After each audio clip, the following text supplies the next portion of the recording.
अच्छा देखिए स्टूडेंट्स, अब मैं आप लोग को Newton second law of motion के बारे में बताऊंगा। ठीक है, Newton second law of motion क्या है इसको समझिए।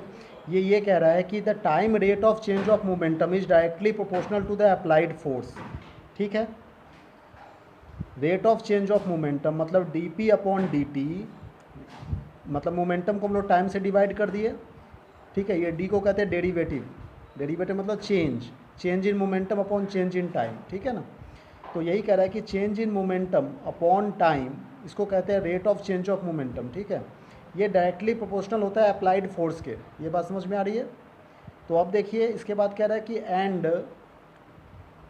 The change in momentum take place in the direction in which the force is acts. ये मैंने बताया था आप लोगों को लास्ट टाइम कि मोमेंटम की डायरेक्शन जिधर होगी, जिधर फोर्स अप्लाई होगा, जिधर फोर्स अप्लाई होगा उधर ही मोमेंटम की डायरेक्शन होगी। ठीक है ना, जैसे मान लो ये पेंसिल है, इसको मूवमेंट करवाना है, तो आपने इधर फोर्स लगाया ईस्ट के तरफ, तो ईस्ट के तरफ ही तो इसकी मोमेंटम हो रही है पेंसिल की। ठीक है ना, तो जिधर आप फोर्स लगा रहे हैं उसी डायरेक्शन में मोमेंटम की डायरेक्शन हो रही है।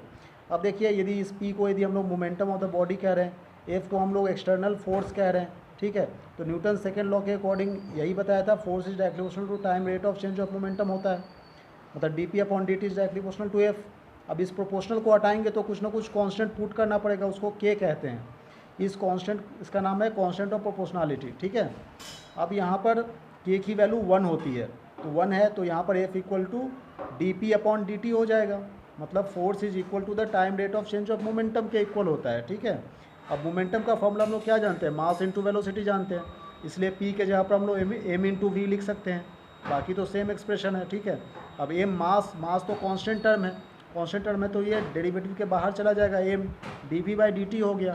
ठीक है, और ये D V by D T मतलब change in velocity upon change in time, इसको क्या कहते हैं, इसको एक्सेलरेशन कहते हैं कि नहीं। तो इसको हम लोग लिख सकते हैं मास इंटू एक्सेलेशन, मतलब force equal to mass into acceleration होता है। ठीक है ना, यही तो हमारा मेन फार्मूला था जिसे हमें डिराइव करना था, F equal to M A. ठीक है, ये सेकेंड लॉ ऑफ मोशन है जो कि हमने डिराइव किया यहाँ तक। अच्छा एक चीज़ और बता दूँ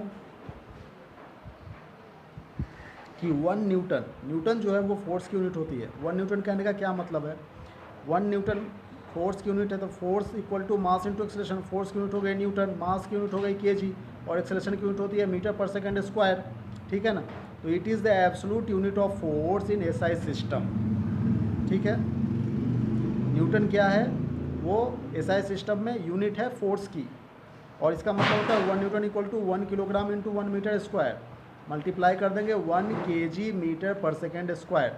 इसका मतलब क्या है कि मान लीजिए ये पेंसिल 1 किलोग्राम का है, इसमें आपने 1 न्यूटन फोर्स अप्लाई किया, तो इसमें एक्सेलरेशन होगा 1 मीटर पर सेकेंड स्क्वायर, सब 1 1 हो रहा है। ठीक है ना, अच्छा इसको सीजीएस सिस्टम में यदि हम लोग बात करें तो फोर्स की यूनिट होती है डाइन।